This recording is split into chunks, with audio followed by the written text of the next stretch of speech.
array command can be used in AutoCAD to create repeated pattern of objects. For example, in this case, we have this geometry, and let's say that we want to create a pattern in such a way that we have 2 rows and 6 columns of this window. For that, I'll select a rectangular array first. So when you click on this small arrow button, you'll see we have 3 kinds of arrays: rectangular array, path array, and polar array.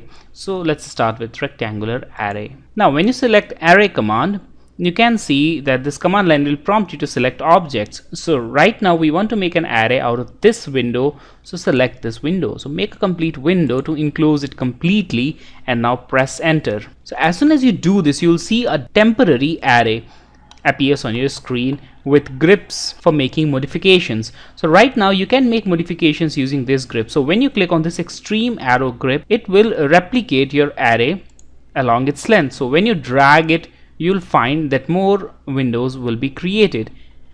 In a similar way, you can use this grip to replicate this object into Y direction. The second arrow can be used to change gap between 2 corresponding lines or 2 corresponding columns.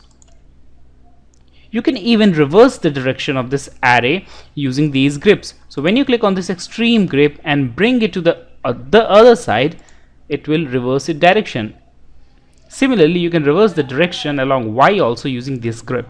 So let's now keep the direction as it was, and let's make changes using this ribbon. You'll also notice an array creation ribbon, which is a temporary ribbon that appears when you select an array command. So I'll make all the changes using this ribbon. So right now, as I said, that we need 6 columns, which we already have, so I'm not going to make any changes, but we can see that there is little gap on this side but a large gap here. So let's compensate for this, and I'll change value to 8 units. So type 8 and press tab. If you want, you can also make further changes to this. So let's change this distance to 8.5 units. Press tab to apply these changes, and you can see that the changes are reflected.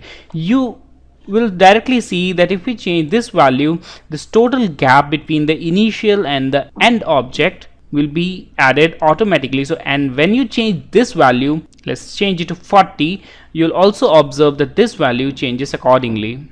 So let's keep it at 8 and 40. Now let's move on to rows. Right now we have 4 rows which we don't need, and we only need 2 rows. So type 2 and press tab, and only 2 rows we have now, and the remaining 2 rows have been omitted. Now we have here a button for associative. So when you click on associative, you'll be able to edit your array even after you have made changes. So let's keep it checked and click on close array. Now we have our array here. When you now click on this array, you'll see that this ribbon appears again, and this is the result of checking associative button. So if you'll keep it unchecked, it will behave as if all these windows are separate objects. You can also return to non-associative behavior of an array by exploding it. So when you type X on command line after selecting your array and press enter, you'll see that all these objects are now separate from each other, and you can select them as a separate object.